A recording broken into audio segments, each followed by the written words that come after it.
12 میاشتو کې د دې ماشومانو سره د هیلث د صحت په شعبه کې دا تعاون جاری کله د دې دوران کې میډیسن ضرورت راغلی دی دا به د هسپتال مونږ پوره کړی د دې دوران کې د دې هسپتال کې د دې ماشومانو دا د دې میندو هم که د دې نه علاوه د دې چیک اپ دی د دې ټیسټونه دي نو دا که دی نه کوي نو بیا ورته زه یم چې دا زموږ د الخدمت هسپتال دا زموږ یو او د دې اونرشپ اخیستی دی د هر ماشوم چې مونږ یې کوم کفالت کوو د هغه ښه تعلیم ښه تربیت د هغه ښه صحت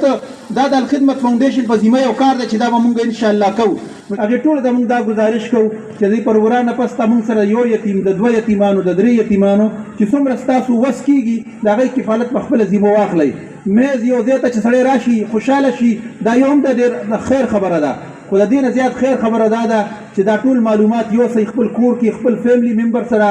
معلومات شیر کوي او بیا د الخدمت د نظم سره رابطه وکړئ او وایي چې موږ د 400 نه 2 یا 3 یا یو یتیم د هغې کفالت په خپله ذمه اخلو. په دې وخت کې په ټول ملک کې د 15,000 نه زیات یتیمان جماعت اسلامي سپانسر کوي د هغې د ایجوکیشن ذمه داري د هغې د لباس ذمہ داری داغي د ښه تعلیم او تربیت ذمہ داری دا ټول الخدمت فاونډیشن او جماعت اسلامي په سر اخیستې ده د دې د ښه تعلیم او تربیت دا ذمہ داری چې کوم ده نو دا په شریکه باندې موږ له اوچتول دي او په دې کې موږ سره دا زموږ یو دیني فریضه هم ده دا زموږ یو معاشرتي فریضه هم ده او دا زموږ یو بحیثیت د یو انسان یو ذمہ داری جوړیږي چې کوم خلک په معاشره کې داسې محروم دي د پلار د سایې نه او د هغې مالي حالات هم داسې نه دی چې د هغې ایجوکیشن او دا څیزونه سپورټ کړي نو په دې کې به موږ ټول کلیکټیو ایفرټس کوو او په کلیکټیو ایفرټس باندې به موږ دا کار مخ په وړاندې باندې بوځو.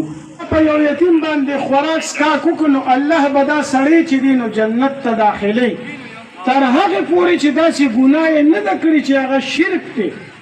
یعنی یو گناه شرک الله نه بخي نو ټول گناهونه الله بخي نو چې یو انسان یتیم سره ښېګړه وکړي خوراک څښاک پرې وکړي د پیزار غم وله وکړي کور وله جوړ کړي سبق پرې ووایي نو د داسې سړي لپاره نبي علیه السلام فرمایي چې جنت ته به دې داخلېږي د ده لپاره جنت واجب دی خو چې کومې پورې د کې ایمان یا د شرک نه وي کړی او ټولو کې غټه خبره دا ده چې په الخدمت باندې د خلکو اعتماد دی دوی د څونه هم ډونیشنز راغونډېږي هغه د هغوی په خلکو باندې لګي په مختلف خلکو باندې لګي حق دغه خلکو باندې لګي نو ځکه هغوی ته دا ټول ډونیشنز راغونډېږي ټولو کې پهله خو چې سیلاب کې الخدمت څومره خدمات وکړل د هغوی لپاره ډېر زیات اپریشیټ کوم د دوی څونه ایډمنسټریشن دی د چارسد د هغوی نه پس سیلاب کوم دا د دوی ارفنیج سیسټم چې دی زه د هغوی نه پس ډېره زیاته متاثره یم زه د دوی نور هم 2-3 ځایونو ته تللی یم چې چېرته دوی ارفنیج یا